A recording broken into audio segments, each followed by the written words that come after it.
another episode of the 12-Man Fan Jam Show. A show made by 12s from around the world, for 12s around the world. I'm Mosette, and here is your host and my dad, the self-appointed Reverend Moses of the St. Paul Island Church of Seahawk Positivity. Yes, thank you, Mosette, and welcome to episode 523, the Rams Part 2 edition of your 12-Man Fan Jam Show as your Seattle Seahawks get ready to take on the Los Angeles Rams. And what can I tell you? Don't waste your time. R2-D2's The Last Jedi, so we can move on. All right! Confirmed. We have a great show for you ahead, and the truck has rolled in, so we will continue. The truck has pulled in, and it's a truck of an amazing show, let me tell you. But first, I'll offload this amazing show. Let's talk about the posse that's on this show. First, from merry old England, the yin to my yang, it is Matt. Hi, Matt. Good morning, Moses. How are you? I'm fantastic, Matt. How are you? Well, I'm not on any form of painkiller drugs or mixing with anything, so I'm not off my tits. Your tits are normal. But I thank you for the pass last week. I needed that for so. Yes, no problem. Glad you're feeling better. Glad your jaw's doing well, but yes. We'll go into it. Can I just make this perfectly clear to everyone listening? All right, there was nothing untoward happening with my jaw. I just simply had a molar taken out. That was all. That's true. That's true. Just a tooth, nothing else. My jaw is still fully double jointed and able to open to twist. It's perfectly fine. No problem. I let the crowd think what they want to think on it. His nickname is Anaconda, so let that think. I was very popular at school. Moving on. Hey, you know who else was popular in school? Dustin was popular in school. Hi, Dustin. I was? Yeah, you was? Yeah, you were. That's awesome, dude. Thanks. I had no idea. Oh, and of course, from behind enemy lines in Hotel California, Statsman Mark. Statsman Mark. Hey, everybody. How you doing? Well, I'm doing well. I have a new ride. I have a new vehicle. New ride. What is so I blew the head gasket of the How much did you get Nissan for doing that? Oh my God. Oh yeah, I know. See, I'm grooving fastballs. It's all done in practice. Right down the middle. You kids are calling it these days. And just like Atlee Hammaker in '83, just right down the middle in the All-Star game. Okay. Wow, So, Hammaker, everybody. the 2004 Ultima blew itself, the head gasket, and so that's a loss. And so, luckily, I have a Pops, and I've been talking to him for a year, a 1998 Acura Integra. Yay! Nice. That's a pretty cool car, actually. Kids, no it's idea. an Integra. Dustin, it's hilarious. It's a 1.8 liter because they didn't do 2.0 or 2.5 back then. Yeah.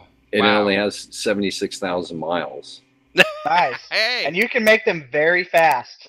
And Go ahead. Sorry, go ahead. on. I was going to say, I was glad I wasn't on last week's show when you're talking about cars because obviously I have a Jaguar. So, so I felt like I was already rooting for the wrong team before we'd even started. So You have a Jaguar. That's hilarious. We missed you saying Jaguar last week too, by the way. And you're saying it wrong.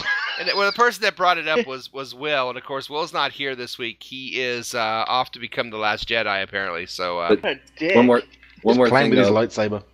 The great thing, one of the first recommendations I got for this car is to put a kill switch in it because this is one of the most popular cars to rip off, and in California, that's been known to happen. And so I love the idea, like a recommendation, like a guy. I texted a guy that I've done worked with, and he said, "Dude, get a kill switch right away." Yeah, like I said, they're pretty awesome cars, and you can make them real fast. You can do a lot of that Fast and Furious shit with them. Yeah, exactly. They love that. I already had a kid challenge me. He just saw, and I'm like, wow. And then he saw my gray whiskers and cigar, and he just took off. He's like, did he turn to you and like at Howard Cosell? This is the moment they've been waiting for. Remember that movie? That's an old movie reference for you. Oh, See, wow. I could bring down the entire room with one bad movie reference. No, I had no idea. Speaking of bringing down the room. They kind of brought down the room on us last weekend, but we'll talk about that game. And but before we do, of course, Michael Bolden, tell us what to do. Boys, let's get to it.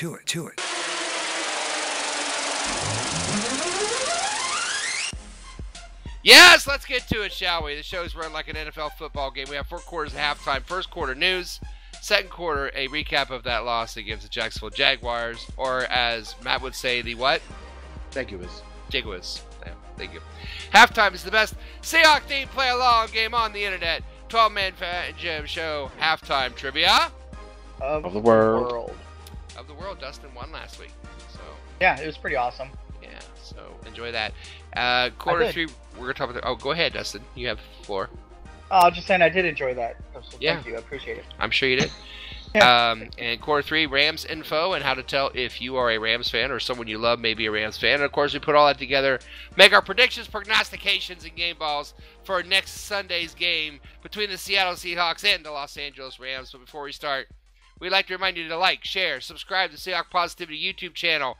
Come over to the 12-Man Fan Jam Show Facebook page. We have a great game day thread going on. A couple of extra little fun videos thrown in there as well. Let us know your thoughts on Seahawk Positivity at Twitter. Emails right there. But before we start, I do have a shout out. Hey, can I do a shout out? Shout out. A quick shout out to Mike Pascal. Mike is, of course, on our trivia challenge and shares our video every week, and he writes Game Buzz. If you know what Game Buzz is, it is one of the funniest, most amazing cartoons I've ever seen in my life. But anyway, Mike wrote, and he said, by the way, about our last episode, by the way, thanks, I love the car talk at the beginning. Growing up in the former Motor City, having a dad who worked at GM and a brother with gasoline in his veins, that sounds painful. I couldn't help being a car you should get that checked out. Yeah. He said, you former Valiant owners, if you haven't already, should check out the 75 classic Steven Spielberg made-for-TV masterpiece, Duel, starring Dennis Weaver, in one of the greatest feature-length classics ever made, chases ever made. It's Plymouth Valiant versus the Semi from Hell. So, thanks, Mike. I'm glad we don't do a car show because I have absolutely no idea what we'd be talking about. But that's a great movie. We'll look that up. Something that was cool about the Valiant that I had was that it had a 318 in it, whereas the Dodge Darts I think had a slant 6. So it's kind of cool to have the 318 and had a 4-barrel carburetor and everything. So it was pretty fun. It was kind of terrible in a sense because you hit the gas and you could watch your gas gauge when the 4 barrels hit actually go down. I have absolutely no idea what he's talking about. Well, what? Huh? Yes, football. What? All right, there you go. All right. Fine. All right. Yeah. All right. Anyway, it's not a car show, but we'll get out of the car show and into the Seahawks show here in the first quarter.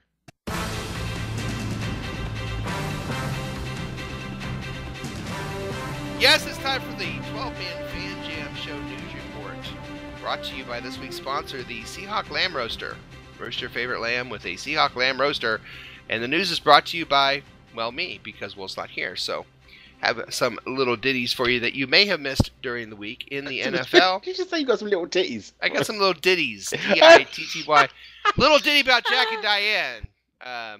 This is not a music show, Dennis, so let's move on to the Seahawks, please. Oh, I see how you are. It's not a music show. I see how you are now. All right. Bitter. All the salt. Let's go. Hey, guess what? What? When the Jets signed Muhammad Wilkerson to a 5-year, $88 million deal in 2016, they probably thought they'd get better than what they've got. He's been a problem, and apparently he will be left home when the Jets travel to New Orleans. That's right. They're going to physically leave a healthy player home as a coach's decision. He's not even going to get on the plane. Okay? They're just going to leave him. And when asked about it, Jets coach Todd Bowles said, I'm just worrying about the guys I'm coaching. Oh. Wow. Ouch. It should be noted that meanwhile, as the plane did depart, a Tim Tebow could be seen chasing the jet with a backpack screaming, "Fellas, take me!" But, yeah, leaving a healthy player. How bad's it going to be?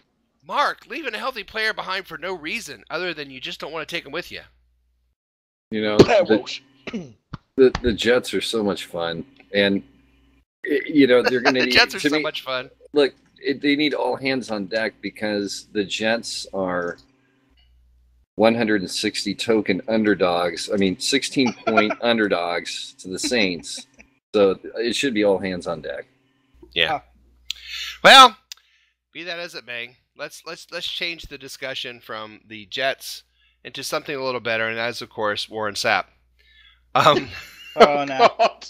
I was just thinking about him the other day. I hadn't heard about him since that whole thing happened. Well, speaking of tokens. Okay. Yeah, really. Warren Sapp was accused of urinating in front of Jamie Cantor, who worked as a wardrobe stylist at the NFL Network. Also showing her nude photos of women and giving her sex toys as Christmas gifts 3 years in a row. Now, Sapp jumped on the self-defense campaign Wednesday. Three's a charm. And did a radio interview, and his argument was this. What he gave her were, and here's a picture of them. They're little lipstick, looks like little lipstick things. And they're actually little mini vibrators. Okay. So he says, they weren't about sex. I thought they were cute. That's what he says. That's his argument. He didn't give her, and here's the other part. He didn't give her the sex toys. He gave them to 3 other women who worked in the makeup network. So his big defense is, she had one, but I didn't give it to her. But she got it from 3 other girls. All right. So first of all, how do you not? What store was he in that he bought those? Well, Amazon, I'm sure has everything. I guess it could be. But so, again, a related note: he was immediately hired as special defense lawyer for the White House. But this is his defense. I didn't give them to her. I gave them to 3 other ladies for 3 years, but not her. And in addition to that, it's the same thing 3 years in a row. That's pretty low. Dude, that's a rubbish Christmas gift. Think about it. Is over, right? Yeah. Well, they are the gifts that keep on giving in a way. So in a way, yes. Something that did not give but taketh away was the blizzard. I know we all watched the blizzard game last week between the Colts and the Bills, and that was a lot of fun. That was pretty cool. The only person that didn't enjoy it was Adam Vinatieri. And the reason Adam doesn't enjoy it is because he does have a clause in his contract. A hefty raise from his $2.75 million base salary if he can continue to kick field goals at a 90% clip for the season. Now, he missed 2 in the snow, and he was at 95.7% before the Buffalo game, dropped to 88% after the Buffalo game because he missed 2. He is now, after Thursday's game, only up to 88.9%. So it was a costly blizzard for Mr. Vinatieri.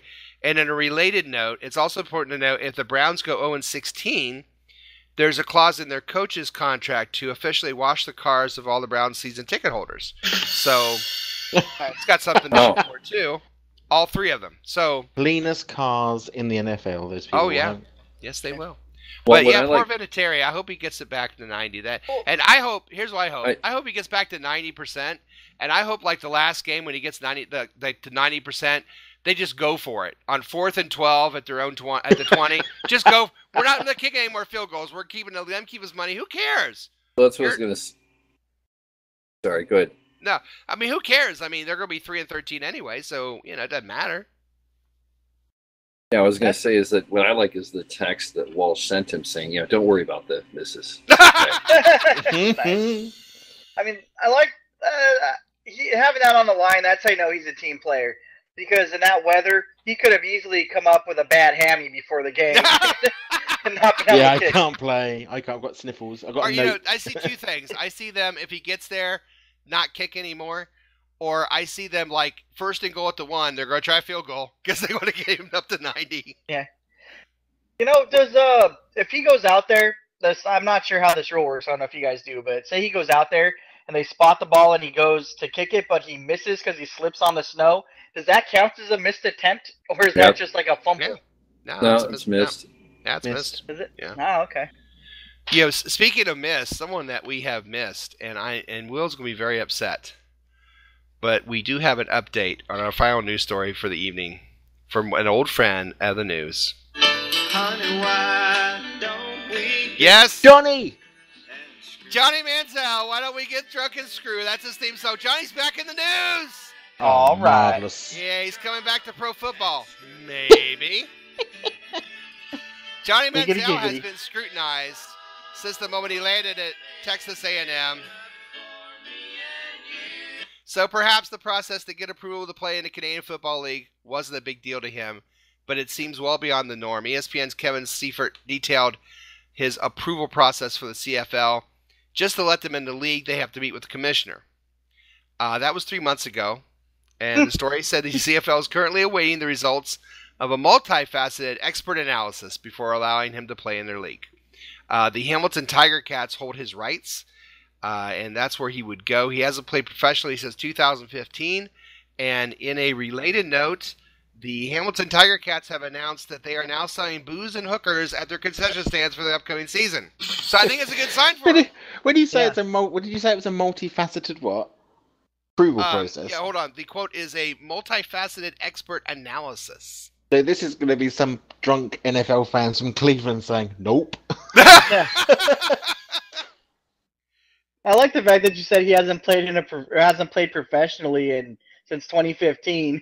Because you could argue he was never professional. He was never professional at any point. Unless you include drinking. Yeah. But, yeah. Beer, so, Johnny, beer back in World the news. Series. I'm gonna get I'll be getting your Hamilton Tiger Cat jersey with Johnny Manziel on it. You know that's going to happen. I am interested in those side promotions, though. That sounds fun. Yeah. Free booze and hooker night. What would make this better is if you could get Jamarcus Russell to caddy for him when he's playing in Canada. Excellent. All right, that'll be the end of the first quarter.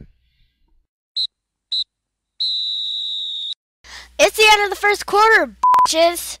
Oh, coming up next, we have so much more show ahead of us. We're going to look at last week's loss against the Jacksonville Jaguars next, though. We'll be right back after this. You're listening to the 12-Man Fan Jam Show on the Seahawk Positivity YouTube channel. Oh, here comes the fun stuff. Holy shit, it's the second quarter. Yes, welcome to the second quarter of a very special Rams edition part 2 of your 12-Man Fan Jam Show. It's time to look back at the Seahawks' loss in Jacksonville. We don't like to look back at losses, but sometimes we just have to. We'll start with Matt. Matt, I know there are a lot to choose from, obviously a loss in Jacksonville, but what is the biggest negative from that game that you think? Well, personally, I couldn't watch the game live because it was blacked out here. That was a negative for me. But as far as, though we lost, so perhaps it was a positive.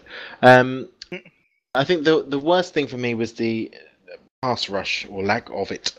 Yes. Did we ever get to him? Did we ever get to him? We hit him one time, I believe. Once.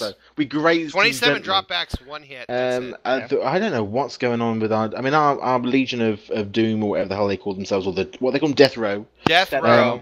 Death Row was it was sort of it was an open prison really. Yeah, Blake Bortles was on appeals, and so yeah, it wasn't the best. 10 pop.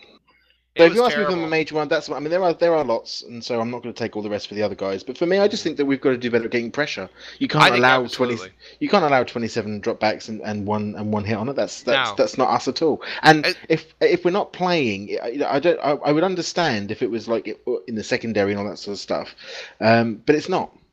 So it doesn't. For me, it felt very uncharacteristic of the team, and I don't know why they were quite so bad. I agree. In 4 games, I think I read in 4 games they've sacked the quarterback 1 or 0 times. We are 1-3 in those games, and that just kind of speaks volumes. We've got to get to the quarterback. Just ridiculous. And Bortles is certainly the one time they hit him. It did rush him, and they did cause them. They disrupted. Yep. He was easy to disrupt. Dustin, what do you got as far as a negative from last week?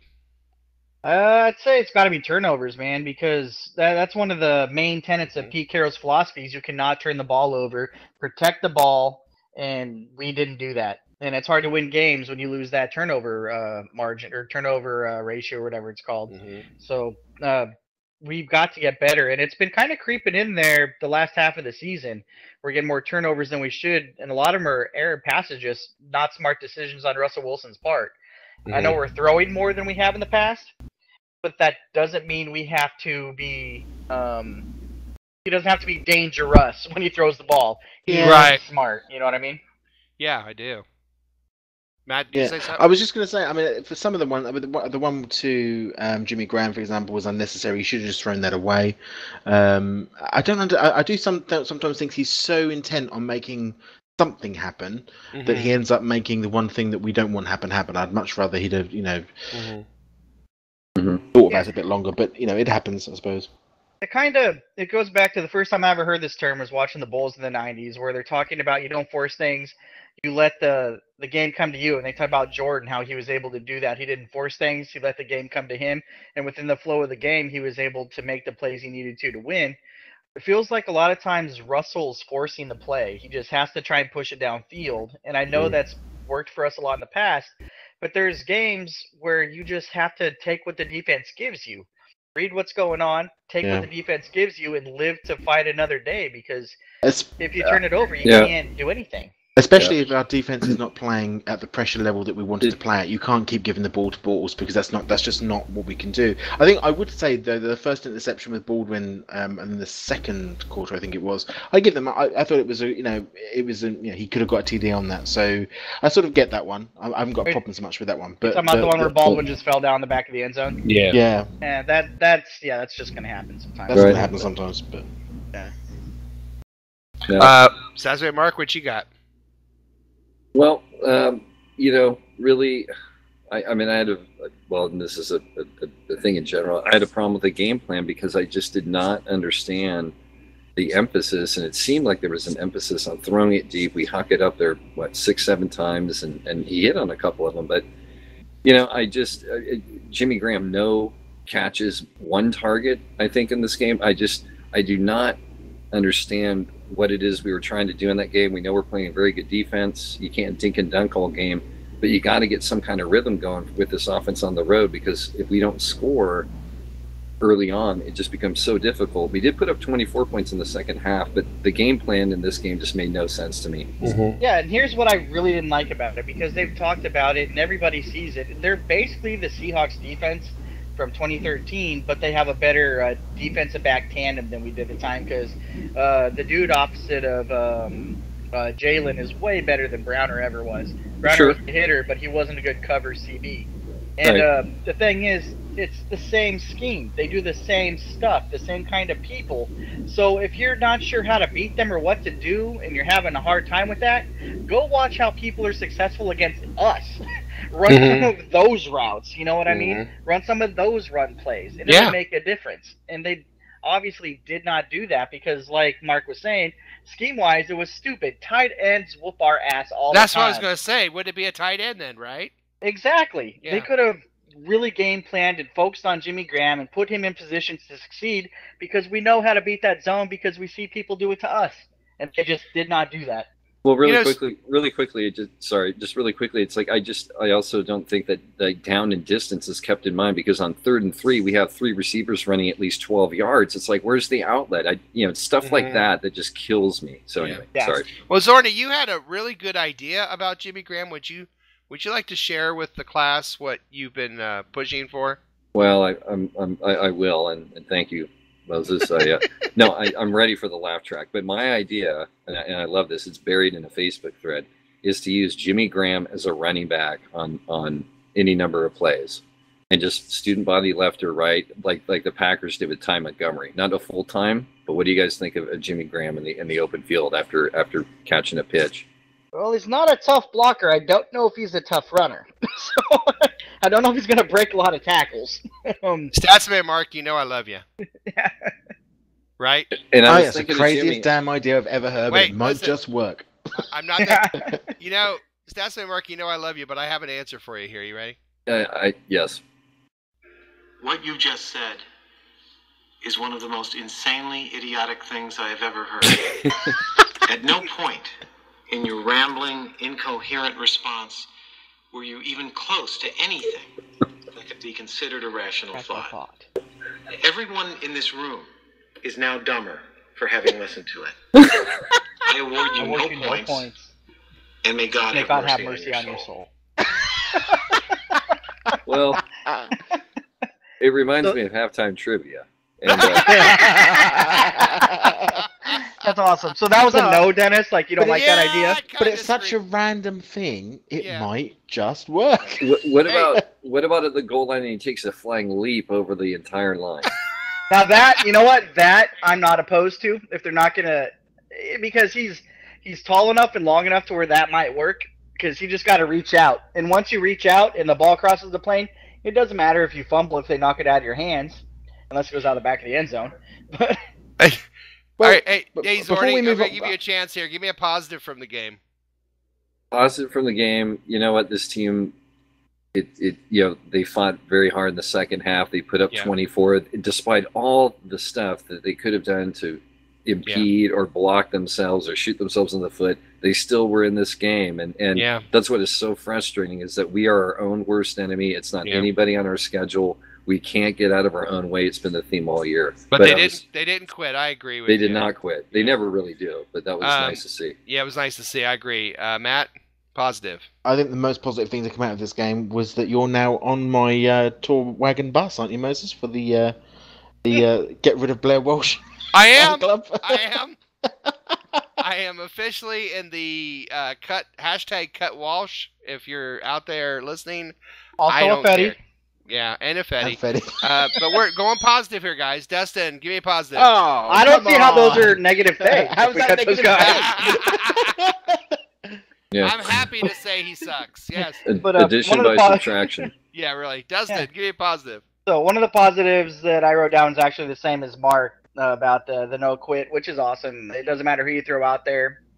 Oh, thank God. I thought you were the same as Mark. I thought you were going to talk about putting Graham at running back again. No. Okay. That would not be a positive in my book. Hallelujah. But kind of along the same lines with that, as far as no matter who's out there, that team doesn't quit. The character's there, which means the philosophy is there no matter who's out there. It's good that the backups are getting experience now, I guess, in the defense.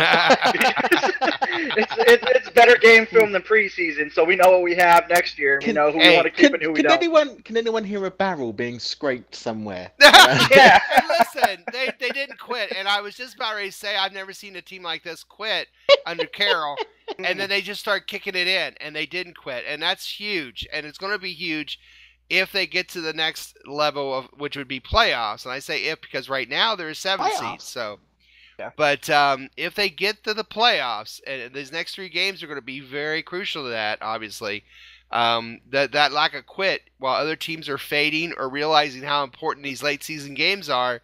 Hint, hint. You know, this team might be kicking it in. I'm going to say something really daring in my prediction, but I'm not going to say it right now. All right.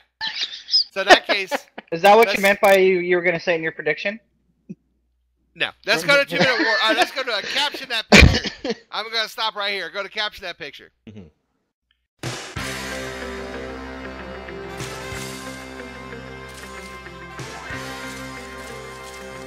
All right, caption that picture is a picture from last week's game, always, and this is Carroll talking to a referee, rather loudly, it looks like. Dustin, caption that picture. Hey, so do you guys really act like that ref in the commercial when you go out and eat? I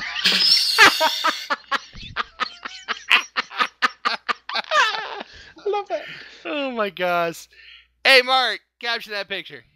Okay, caption that picture. And this is Pete. I'm not going to yell, but this would be Pete yelling to the ref saying, I just want you to know all around the world, in any language, you guys suck.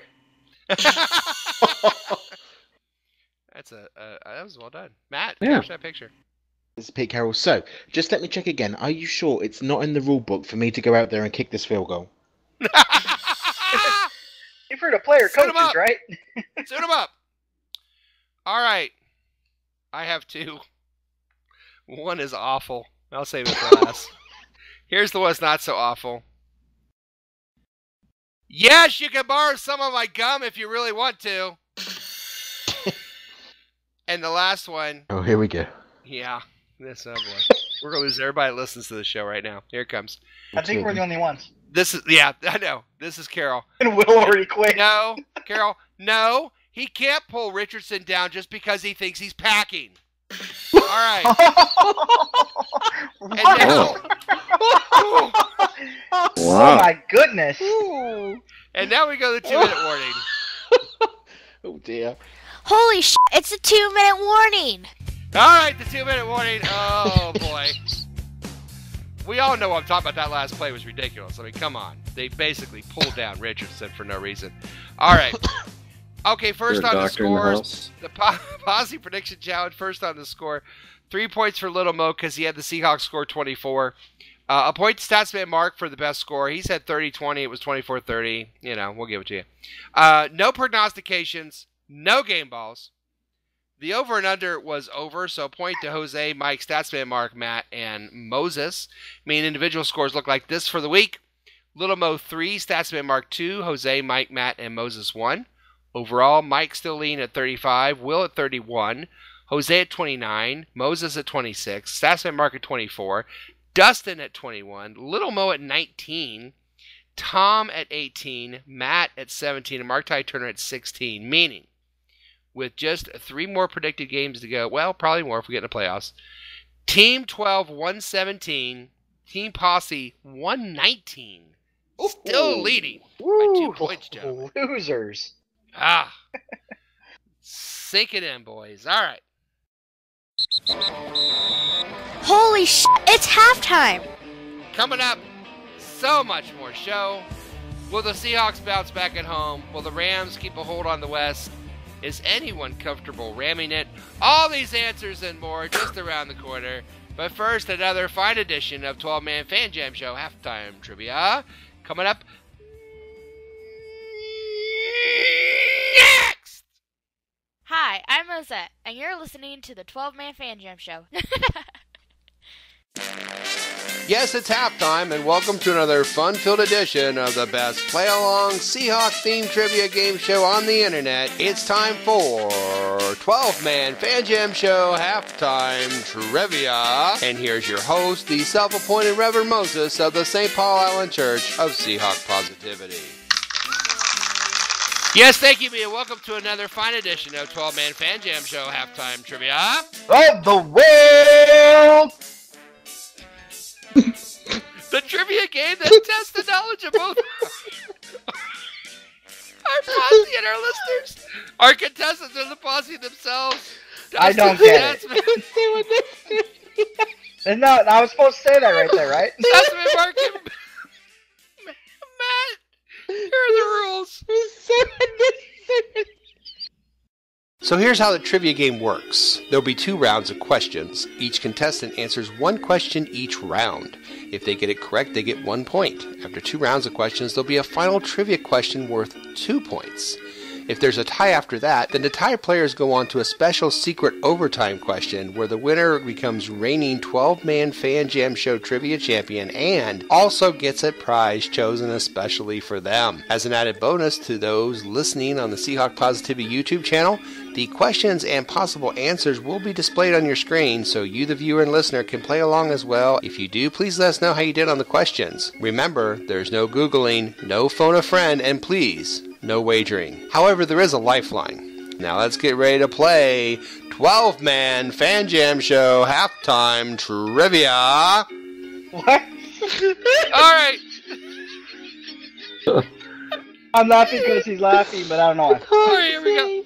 Oh my God, that was awesome. Okay. I'm starting to question this whole thing about prescriptions. And do you have more? Sorry. Okay, here we go. Okay. 2 rounds of questions, a point round. Answer. You could ask the kids. The kids did take the poll this week.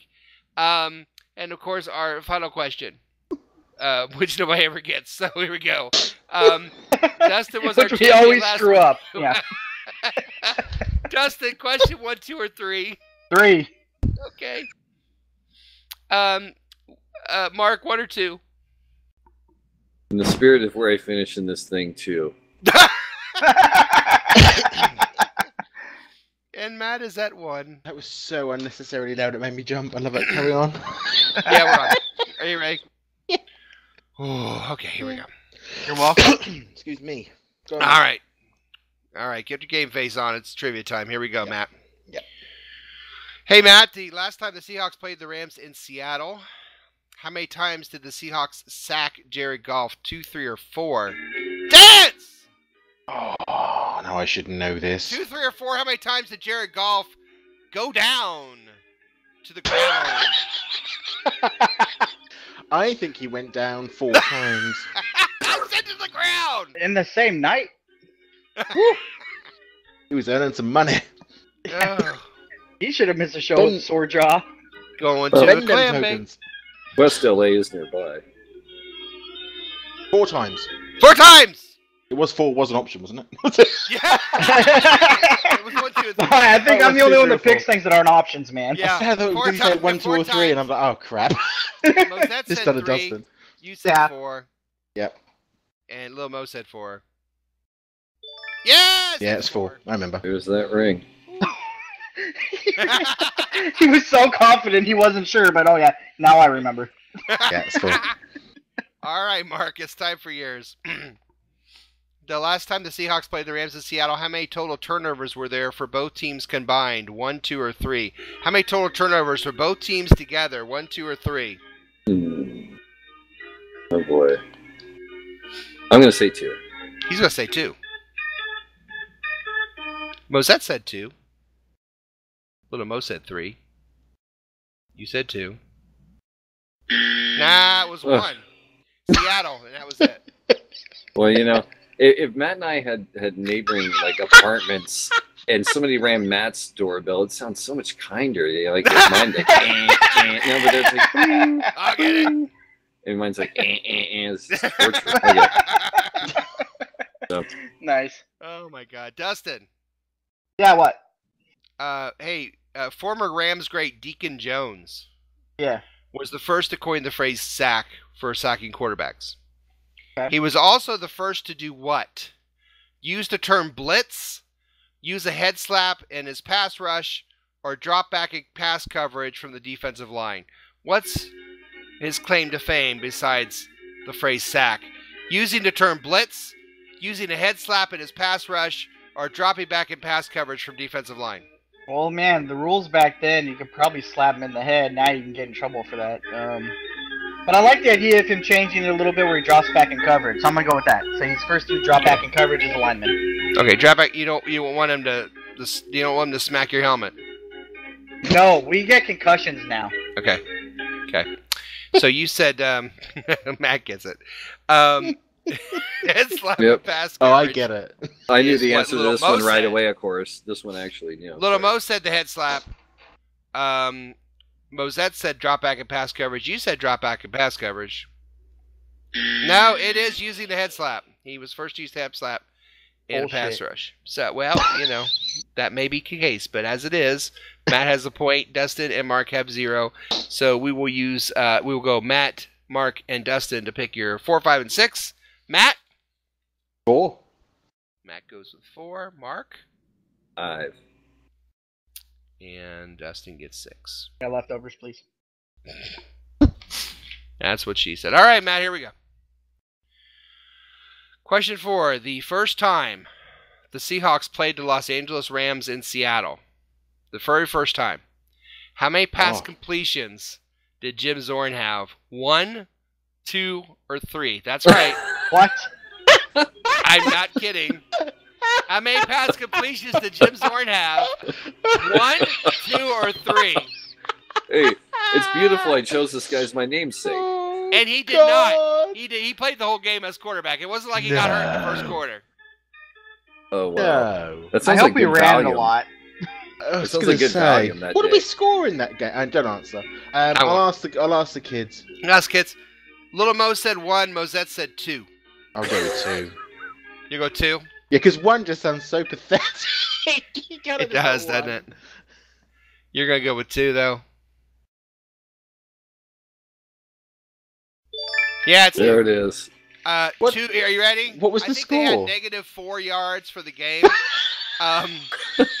What? Here's Jim Zorn's actual stats from that game. 2 for 17 for 25 yards. I'm not making this up. Holy crap. Yeah, that's epic. Okay. But you know I'm what? glad you did that. I was going to look it up after the show now because that sounded terrible. You know what? Because the Browns would sign him up immediately, though, wouldn't they? They would. It's an improvement. All right, Mark. Starting in 1973, how many straight years did the Los Angeles Rams win their division? 5 straight years, 6 straight years, or 7 straight years? The Rams in the 70s, dominant. Starting in 73, how many straight years did they win their division? 5, 6, or 7? Okay, hold on. Starting the 73 season? No, I have a shot at this. Yeah, starting the 73 season. 5, 6, or 7 straight years they won the division. Let's see. I'm gonna say 6. He's gonna say 6. Mosette said 5. Little Mo said 7. You said 6. No, it was 7. All the way to 79.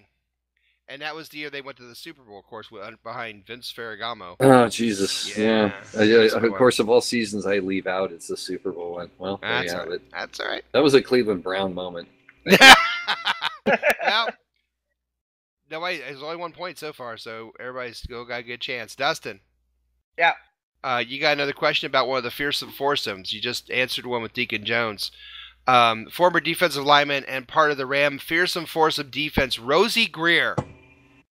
Rosie Greer was known as listing what among his favorite hobbies? Cooking, growing flowers, or needlepoint? What did Rosie Greer do as a hobby? Cooking, growing flowers, or needlepoint? Can I get a Fantastic Four question instead? No. All right. I'll say needlepoint. I'll say I don't know what that means exactly. That's like your grandma, knit 1, purl 2, making a sweater. Okay, yeah, we'll go with that.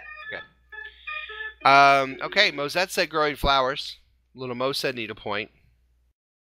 You said needlepoint. Yes! Yeah. Needlepoint. So, Well Dustin played. and Matt have 1. No, I've got Mark 2 has points. 0. I've got 2 points. Oh, you do. I'm No, sorry. you don't. No, you don't. What's that? Matt has 2 points, yes. Oh, he did? No- Yeah, he got no it chance, right. no chance. He did. He got it right. Yeah, I heard Matt that at 2, doorbell Dustin twice. at 1, Mark at 0. Which means our order will go Mark, Dustin, and Matt as we approach the final Thanks, question. Mark. Question. All right. Always compete, Matt. Always compete. All right. The final I will. question is a number high-low, obviously. The closest without going over gets the 2 points. There is a chance for overtime here, so be ready. The order will go Mark, Dustin, and Matt. And here is your question. The last time the Seahawks played the Rams in Seattle, how many total yards of rushing did the Seahawks have as a team? Total rushing yards for the team last year against the Rams, Mark, at home. Oh, wow. Geez, I don't even remember. Let me step out from under these power lines. Okay. I'm going to say 110. He's going to say 110. Dustin. I'm pretty sure it's 72. He's pretty sure it's 72. Matt. I will go with 115. 115. All right. The actual amount. We have a winner. Which means Mark's out, I guess. The last time the Seahawks played the Rams in Seattle, the total yard rushing, yes, Dustin, 72. Something tells me somebody's been Googling. Or studying. Because you're studying. We've been over this. That's all right. Yeah, we have. And we'll get back. Don't worry. I didn't do any studying. Congratulations, Dustin, on winning and hitting the exact number of rushing yards from last year's game. I answered way too fast to Google anyways, dude. That's true, you did. Yeah, but you've been studying. That's crazy, but that's all right. Mascots and mascots and a whole bit. I know. So order yourself a trophy, Dustin. Will do. Yes, and this has been another crowd-pleasing, heart-stopping, award-winning edition of 12-Man Fan Jam Show Halftime Trivia. World. Other world. We'll be back with the second half of the show after this reading by the Reverend Moses. Let's get some Church of Seahawk positivity up in here. Skilo, take us out.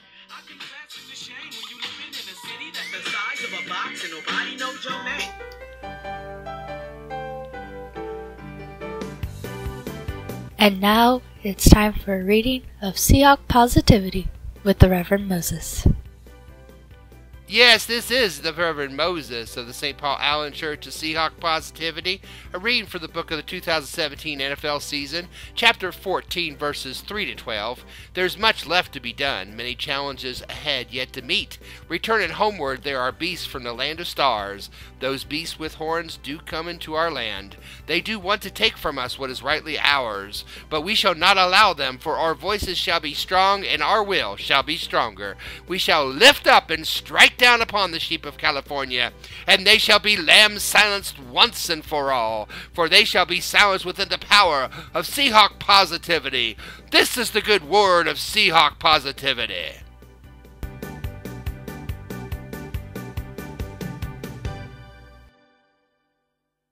Holy shit, it's the third quarter. Yes, welcome to the third quarter of your 12-Man Fan Jam show. Hey, you! Yes, you dodging the bottles. Like, subscribe, and share to the Seahawk Positivity YouTube channel. Join us on... Yes? I was going to say, can we make some new rules for trivia? Because I think it's getting a bit same old now, because obviously, Dustin's going to be cheating every time. I'm sorry, studying every time. But I just think, isn't it time that we let Mark do a bit of Googling? Can we not give him a Google rule that he's got? Put a clock on him, he gets 10 seconds to Google to see if he can get an answer. Matt, first things first, spell Google. Not only that, but it's not cheating, man. I'm like the Tyrion Lannister of the show. I'm the shortest one. I drink and I know things. Yeah, he studies. You're right. You're right. You aren't. You're not cheating. And maybe we'll let you ask Jeeves if that's okay. Siri, if you just ask Siri. Yeah, Siri. I don't know what you're talking about, Mark. Okay. As a public service to our listeners, we like to offer useful advice sometimes on this show. And we have some advice on how you can find out if you or someone you know or care about may be becoming a Rams fan. It's time for the 12-Man Fan Jam show to proudly present how you know if you might be a Rams fan. So, this is quite informative because we're going to help you figure out signs on how to tell if you or someone you love might be a Rams fan. So you might want to pay attention to this. If any of these signs are happening, you might want to rush them to a doctor. For example, if ramming it makes you think of football, it might be a Rams fan. Huh. Right out of the gate, yeah. If you like to move a lot, you might be a Rams fan. They like to be rather move it, nomadic. Yeah. If you think the Marshall plan was about getting Marshall Faulk the ball more, you might be a Rams fan. Look it up, kids. It's in the history books. You can check that one. Yeah. If you think of helmets when you hear the word horny, you might be a Rams fan. That's good. That's good. I like that one. Yeah. And finally, if you think moving to Los Angeles will solve all of your problems, you might be a Rams fan. Or a Chargers fan, or or Raiders fan at one point. I'm sorry, Chargers fan, no such thing. All right. Or many waiters. We'll see how healthy these teams are, because we're going to turn to our own doctor, Dr. Dustin, with the 12-Man Fan Jam Show injury report. Dr. Dustin, tell us the news. Doctor, give me the news. Doctor. All right, so we'll start with the home team here. We're going Hawks. They're the home team, just FYI. In case you're wondering. So we have all the inside information. Absolutely, man. Yeah. It's also on the Google. If you want to look in the Google, you can see who's away, who's home. Wait, the Google? The Google. Is that on the internets? It is, the interwebs. The interwebs? Look for the Google. It's on the inner coming tubes. Towards you. Yeah. All right, so I'll start with a couple of players that are doubtful. One being Nas Jones. He's still having a case of that procise ankle. It just is not healing. So No. Yeah, we'll see how that goes moving on, but if he's doubtful, probably not going to play, I'm sure. The other one, it's a bit of a surprise, is KJ. Because this whole week, everybody was thinking KJ Wright was probably going to be the one to play between him and Bobby Wagner, but they've kind of flip-flopped because KJ is now doubtful to play, but Bobby's questionable. Yeah. He's going to be a game-time decision. So that's a positive and a negative all rolled into one there. It's kind of a weird Twilight Zone flip-flop thing they did there. Did you happen to see the block that caused KJ Wright? Oh, no, I didn't watch any football. Okay, well, it's been, somebody has found it, and they've slowed it down, and they've zoomed in on it. The guy literally lowers his head to bang his head against the helmet of KJ Wright. There's no other way to put it. Well, and the problem was, from what I understand, is it was the side of his helmet that got hit and not the front.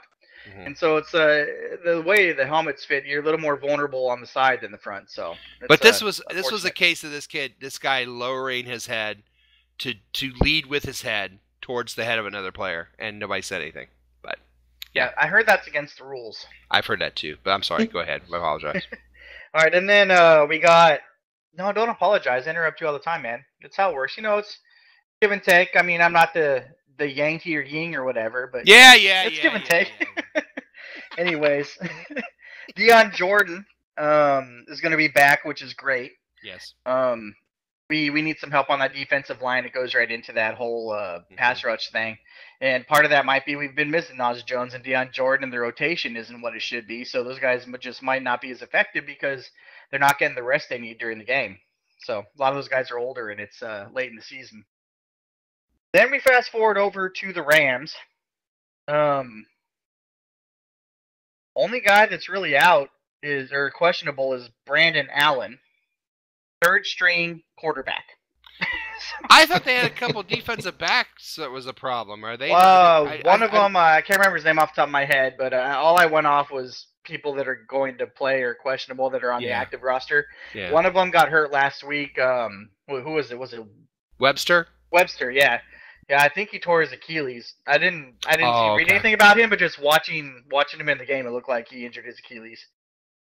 So he just might be on the list because he's just gone. It's like Richard Sherman; they don't put him on the list because he's gone. Yeah. Actually, I didn't mention Cam Chancellor either, even though he's on right. list. Right. Yeah. Of course. But here's where it gets interesting. So they have Whitworth and Havenstein. That's their left and their right tackle. Mm-hmm. Both dealing with knee injuries. Whitworth is actually the oldest lineman tackle in the league right now. He's 36 years old. Wow. Last game, Frank Clark kind of tore him up a little bit, and now he's dealing with a bad knee. And then on the right side, you got Havenstein, who's going to be lining up against Michael Bennett, and he's got a bad knee, and he's injured. They're going to play, but they're hurting. So this really lines up well as far as us needing to fix the pass rush against this team, because those tackles are not going to be able to do what they need to do to stop our guys. Yeah. So that's a real positive sign for us, I think. Wow. Okay. Wow. Very good. Well done. A lot of stuff there. You sound shocked. No. I'm shocked as well. I'm shocked as well. Well done. That's good stuff. And of course, way to go, little buddy. You get a treat. Yes, you do. Yes, you do. Speaking of a treat, it's time to take a look at what the weather is going to be for the game and what the fashion is going to be for the game by turning to a guy living in Europe. Yes, it's time for the 12-Man Fan Jam Show Weather and Fashion Report with Matt from merry old England. Oh, Matt. It's raining, man.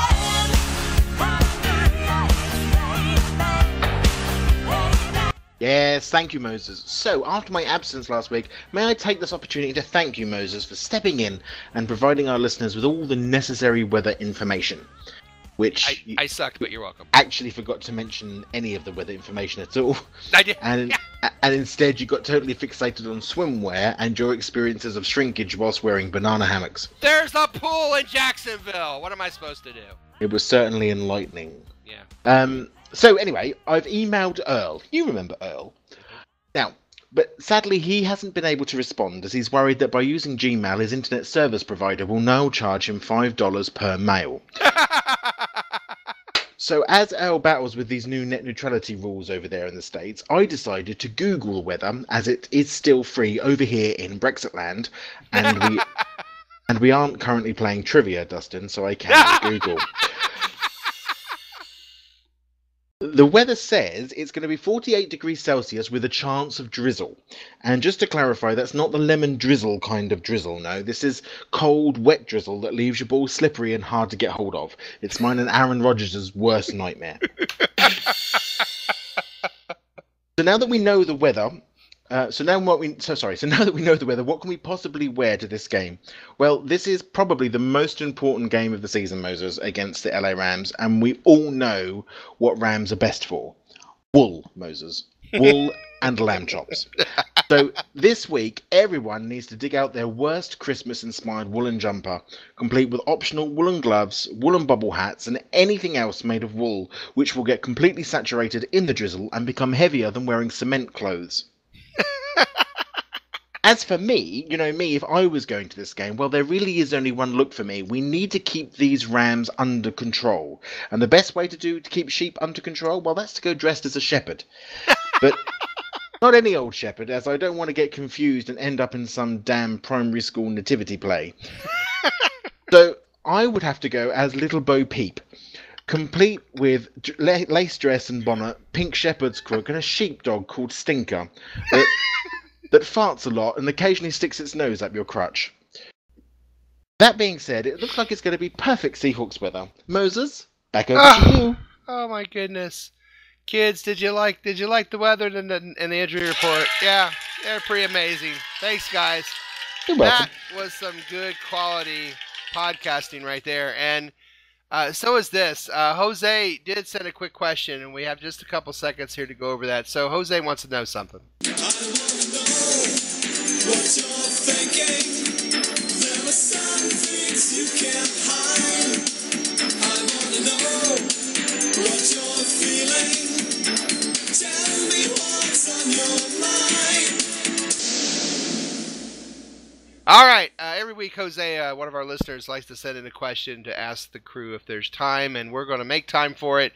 Real quick, we'll start with Dustin. It is this. On a scale of 1 to 10, how important is it we bring Jack Jimmy Graham next year? Jose says 7. Dustin? Well, I used Google before the show, so it doesn't count. Wait, is it Google or the Google? The Google. And I was going to say that earlier, but I realized that I had accidentally muted my mic. So I did not respond. Sorry to leave you hanging there, Matt. All right, fine. And I'm going to need you to repeat the question, Dennis. Oh, all right. Well, for those paying attention, Jose wants to know on a scale from 1 to 10, how important is it that we bring back Jimmy Graham next year? He says a 7. I'm kind of lukewarm on that. He's been playing well of late, and they've kind of figured him out a little bit. But what he's doing versus what I'm gonna say like 5, because 5. I can see taking that money, putting it elsewhere, and making it more effective money-wise, economically, to make the team overall better. And having a tight end that actually fits in our scheme better and does the things that we need a tight end to do as far as blocking, like more of a Zach Miller type if we can find one, because he could block and then he can go out there and make the plays with the catches. I'm not big on Jimmy with him dropping the ball as much as he does. We don't expect him to block that well. He's semi-effective at it. All we expect him to do is make the plays when we throw him the ball, and he drops it too much for my liking. So I'd rather see that money allocated in other places and let him go. So I don't think it's that important to bring him back, in all honesty.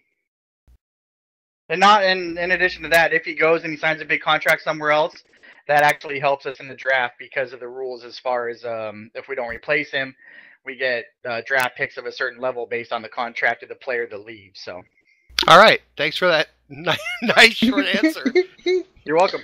Oh, and by the way, Mark, on a scale of 1 to 10, how important is it we bring back Jimmy Graham? Well, I'll try and be brief. No. You have 5 seconds. No. Does anybody who uses the Google know what he's making next year? What is he 15 million, 18 million? Money. No, he's a free agent next year. 12 million, or is he a free agent? Yeah, he's a free agent next year. Yeah. Okay. Well, I'm a bit more in line with. I think given our cap space next year, I don't think is all that great. I don't know how much it will go up or whatever. I would love to keep him. I mean, I'll go ahead and I'll go ahead and say a 6.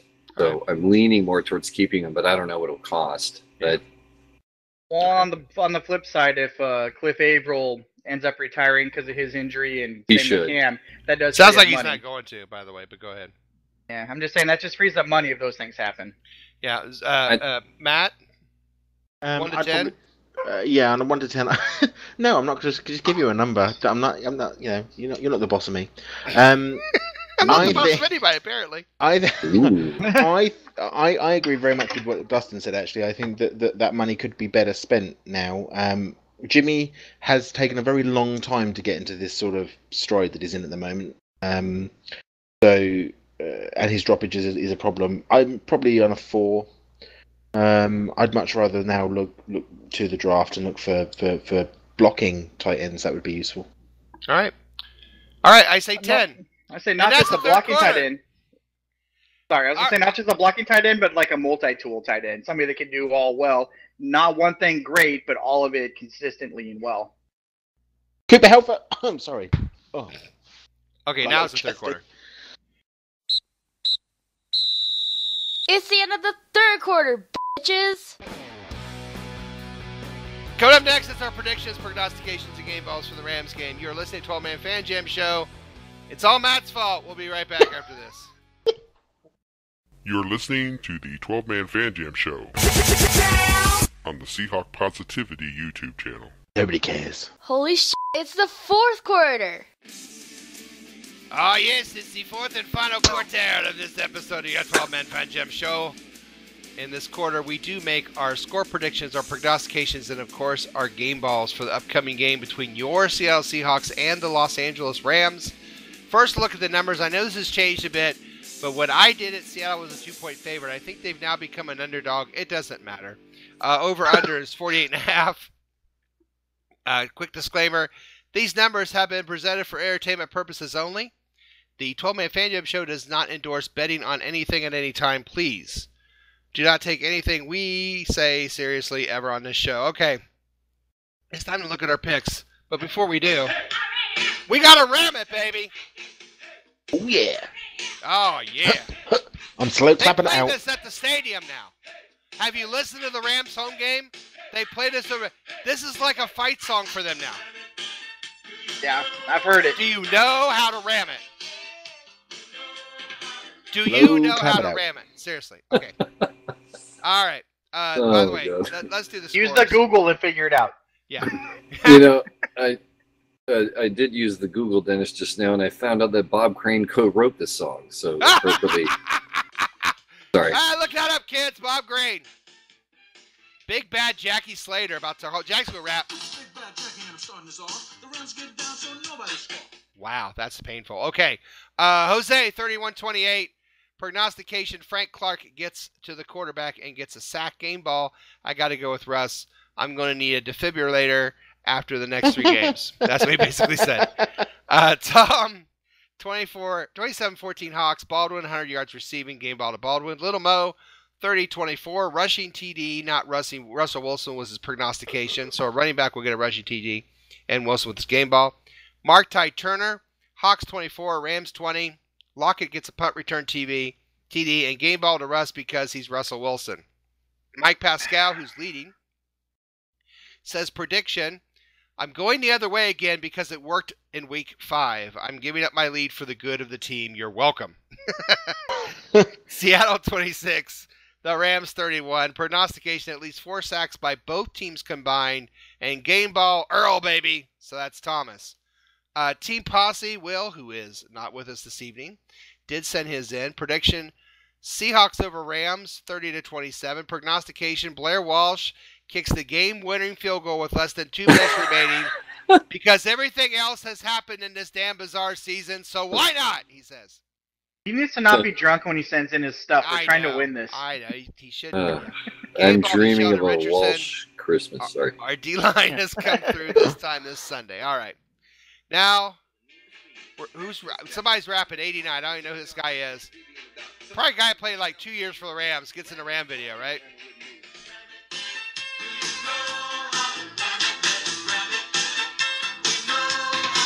All right, Statsman Mark. Yes, sir. I need a prediction. All right, I need a game ball and a prognostication. All right, we're gonna go. Well, my answer is still 3 questions are just Russell Wilson. We're gonna go 31-27. There'll be a shootout. I'm gonna say that prognostication anyway will be that RW will run for at least 50 yards, and I'm gonna give my game ball to Jimmy Graham because he's gonna catch 2 touchdowns. They're gonna get it back to him before we cut him loose or whatever we do. We need to get him the ball. He is the key. He is the absolute key to this game on all levels, in my opinion. So I thought for sure he was going to say he'd get a rushing touchdown. Well, that would have been so awesome. That would have been awesome, but I don't think that will happen. Sadly, but yeah. Anyway, oh my God, 2 receiving touchdowns for Graham. Very nice. Hey, Dustin. Yeah. before you give your prediction, I want you to remember in Ram Rules, Ram Rule 5 is... Leading up to every kickoff, let's slow clap it out. Slow clap it out, baby! Let's do it! Yeah. No, I'm not going to. Slow clap it out. That's the Ram Rules. Ram Rule number 5, Dustin. What do you got for prediction? I predict that video is never going away. That's first very of all. true. So I get 1 point for that. Yeah. Then I almost want to pick Russell Wilson prognostication-wise. Player of the game-wise. It's almost like a defensive measure at this point to keep pace. We're so close in this. So many people pick him. I'm going to go Doug Baldwin, though, he's going to get the game ball. Score is going to be 28-21 Seahawks. And Frank Clark's got to have a big game. I'll say he gets 3 sacks. Wow. Against the hobbled Whitworth. All right. All right, Matt. Yes. What Sorry. you got? I was miles away. I'm going to say this is going to be Seahawks 34, Rams 31.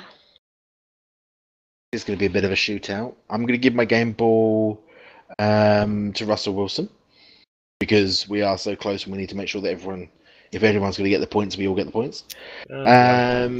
And prognostication, well, I wrote this down before Will said it, so I'm going to stick with it. Blair Walsh wins it for us with the last quarter field goal.